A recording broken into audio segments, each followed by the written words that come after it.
Hey guys, welcome back to week 6, BU 720 Entrepreneurial Finance.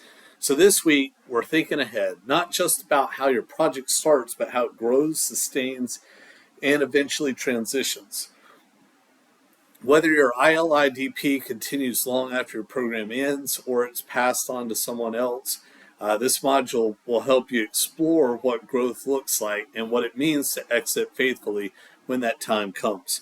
So the growth strategy memo is the first assignment that's due this week. So in 2 to 3 pages, you're going to describe what scaling or sustainability with your ILIDP might involve.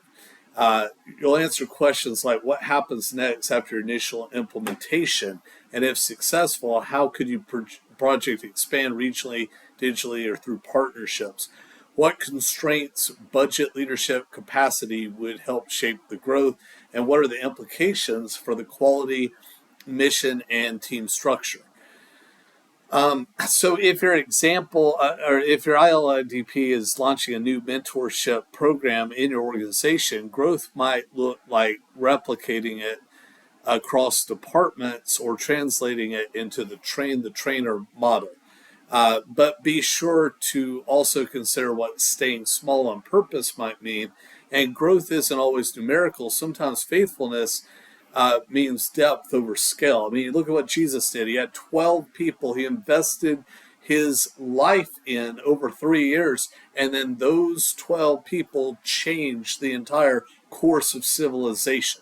So it's not always numerical, but faithfulness and having depth can matter more. So, second thing that we want to get to on this week is a 4 to 5 page research-driven paper on exit strategies, especially in faith-based or mission-aligned ventures. So you'll explore topics like founder succession, stewardship, exits, strategic acquisitions or handoffs, sunset planning, and your job is to conduct a lit review, minimum of 5 scholarly sources, and identify what models exist for exiting a mission-aligned initiative, what values drive those choices, and how these ideas apply to your ILIDP or similar work. This is your opportunity to think long-term. What does it mean to leave well? What happens when a project no longer needs you? So you want to consider legacy, sustainability, and the theological implications of handing something over.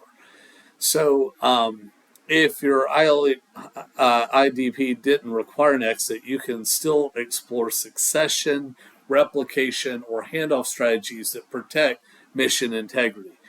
So Ecclesiastes 3 reminds us that there's a time to plant and a time to uproot, a time to start and a time to step away.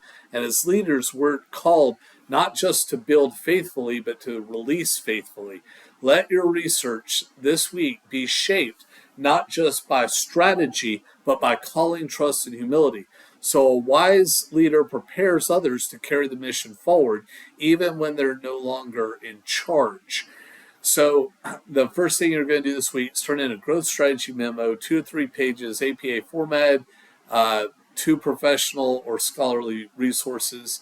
You're going to have an exit strategy research paper, minimum of 5 scholarly sources, 4 to 5 pages, and a discussion board post that reflects on how your faith shapes your view of legacy and letting go. So you keep in mind, you're leading something beyond yourself, and that's the point. Faithful leaders plan for growth, but they also plan for succession. And so I really can't wait to see how you're thinking long-term this week. This is, a great, opportunity to be trusted with a plan, but it's also a great opportunity to release that plan forward when the time is right. If you need anything from me, let me know. I'm praying for you. God bless.